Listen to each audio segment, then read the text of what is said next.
In today's tutorial, we're going to be looking at the 360 workflow and a couple of features that HitFilm has to offer. The link in the description will provide a 50% discount for the 360 Toolkit pack. We'll be going through the basic and most common effects used for 360 video editing and their main uses. The reason 360 has their own section is due to the pinch caused by traditional effects.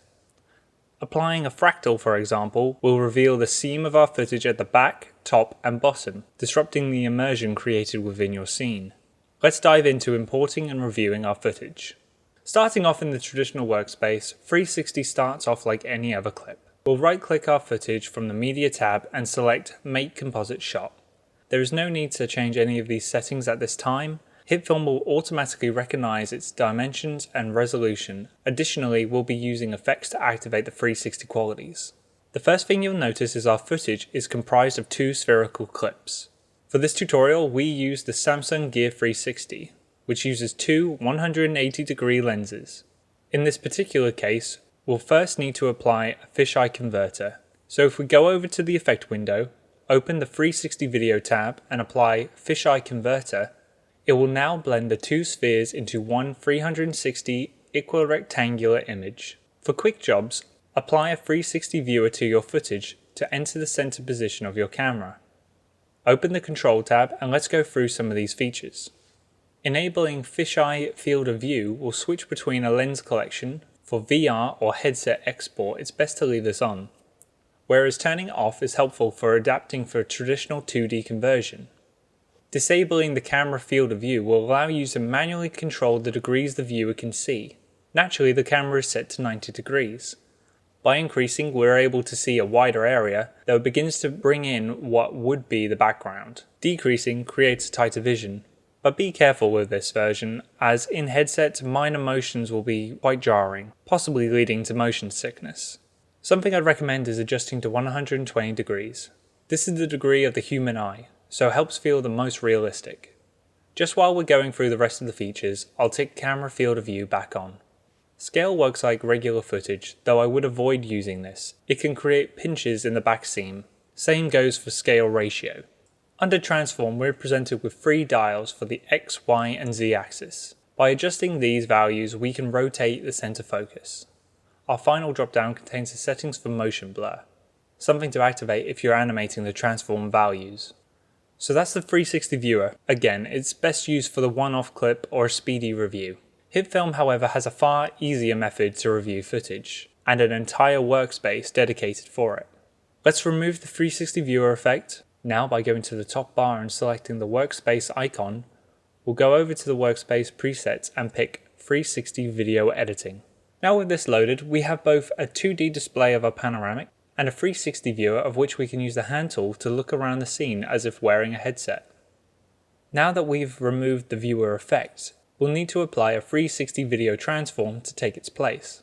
Like with the 360 viewer, transform contains three dials representing X, Y and Z. When editing between two clips, something to really take into consideration is eyeline. Where is your audience meant to be looking? And where does the action lead them? Transform dials can be used to adjust the points and become closer to one another, making it easier for your viewer to settle and allows the flow of the scene to continue. Adding text is easy and straightforward thanks to the 360 text effect. Simply create a new grade layer, apply 360 text from the effects window, and enter the Control tab. Open the drop down to reveal our features and let's talk through our options. For the most part, it's very similar to the regular text application effect. Right away we have our text. By pressing the A icon, this will open a window for us to type our titles. We can of course adapt the design by playing with the font, style, color and size, like with the traditional text effect. We'll pass on them for the time being, but for more on using text, watch the tutorial in the card on screen now. What we will look at is under the text position options, primarily depth. By moving the slider, the text moves within 360 space. A good tactic is to imagine these points as feet, with 0 being the position of which your viewer stands. This could also be animated to pass over the camera, potentially making for some very dramatic opening credits. It's important to refrain from using this as a scaling function, however. The result will look small, but only because of how far it seems, especially if you're in stereoscopic. More on that another time. Finally, when your text is positioned, you can use the rotate function to help align this to elements within your scene. At this time, HitFilm does not have its own output settings for injecting 360 metadata. However, by exporting under the YouTube or Vimeo preset, it can be recognized after upload. If you are after a headset viewing experience, however, you can apply the metadata by using Google's free spatial injector. The link is down in the description. The last thing you'll need in your 360 toolkit is a decent thumbnail. A popular one you'll see is the mini globe. This effect works great with 360 footage, so while I have you and we've got some time, let's make one. I'm just going to switch back into the standard compositing workspace, and the first thing you'll need to do is adjust your composite shot to be a square. In my case, I grabbed the width resolution and applied it to my height. You'll need your footage to be in equirectangular mode, so like before, I'll apply the fisheye converter to my layer. With that done, we'll make it into its own composite shot, moving the attributes along with it. Select the layer and press Ctrl and M. Select Move with Layer under the Mask, Effects and Transform properties. And once set, jump back into the composite shot above. In the Control tabs, open Transform and rotate the layer by 180 degrees. Now we need to apply Polar Warp, and it's pretty much done for us.